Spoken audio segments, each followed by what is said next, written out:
अस्सलाम वालेकुम नाजरीन।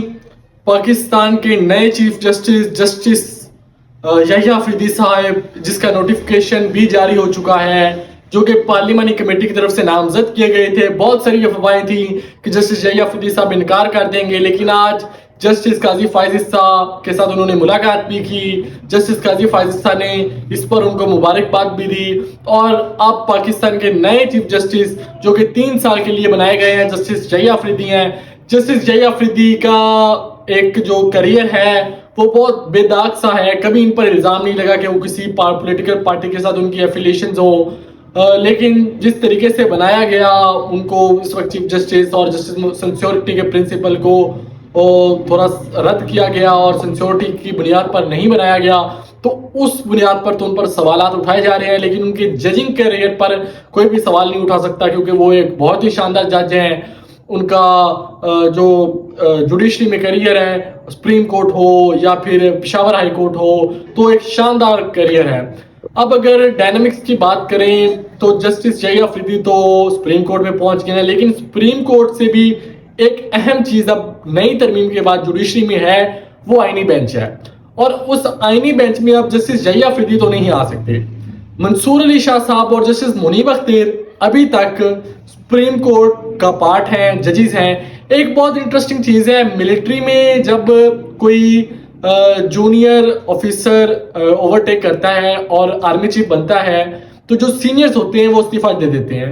जब 5 नाम जाते हैं वजीर आजम के सामने और सेक्रेटरी दिफा के सामने, तो उनमें से एक नाम को सिलेक्ट किया जाता है और बीच में से उनसे अगर कोई सिंसियोरिटी में जैसे 5-6 महीनों बाद या साल बाद रिटायर हो जाना और उनको कोई होप ना हो कि उन्होंने आर्मी चीफ बनना है, तो वो अपना रिजाइन दे देते हैं, इस्तीफा दे देते हैं। जैसे 2022 में chief of army staff general Asim Munir साहब बने, तो जनरल फैज हमीद साहब ने अपना इस्तीफा दे दिया था।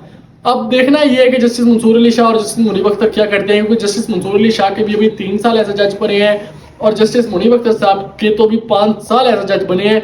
जब 3 साल बाद दोबारा भी नेम सामने आएंगे तो जस्टिस मुनीब अख्तर सिंसियोरिटी लिस्ट में टॉप पर होंगे और वो उन 3 नामों में शामिल होंगे। अब आईनी बेंच पे कौन शामिल होते हैं, ये इंटरेस्टिंग चीज है। लेकिन एक और चीज है, पाकिस्तान तहरीक इंसाफ इस हवाले से कह रही है और एक तबका पाकिस्तान तहरीक इंसाफ में मौजूद है, वो ये सोच रखता है कि क्या अब जस्टिस काजी फाइज ईसा साहब जा रहे हैं और पाकिस्तान तहरीक इंसाफ के हालात साजगार होना शुरू हो जाएंगे, क्योंकि अमेंडमेंट हो गई। अमेंडमेंट को रुकावट पाकिस्तान तहरीक इंसाफ बिल्कुल भी रुकावट नहीं बनी, ना कोई शोर शराबा किया, ना कोई प्रोटेस्ट किया और उन्होंने उस तरमीम को स्मूथली होने दिया। तो अब इसका सोचा जा रहा है क्या कोई डील हुई थी। आज इस्लामाबाद हाईकोर्ट से बहुत बड़ी खबर आई और बुशरा बीबी को जो उनकी रिहाई का हुक्म जारी किया गया, अलबत्ता वो अभी तक रिहा नहीं हुई, लेकिन हाई कोर्ट की जानिब से रुबका जारी हो गया है कि बुशरा बीबी को रिहा किया जाए और ये एक्सपेक्ट भी किया जा रहा है कि अब बुशरा बीबी को गिरफ्तार नहीं किया जाएगा और आज उनको रिहाई मिल जाएगी। इसके साथ साथ मजीद पेशरफ्त हुई है और सुनने में आ रहा है कि शाह मोहम्मद कुरैशी साहब को भी आइंदा आने वाले 1-2 हफ्तों में रिहा कर दिया जाएगा।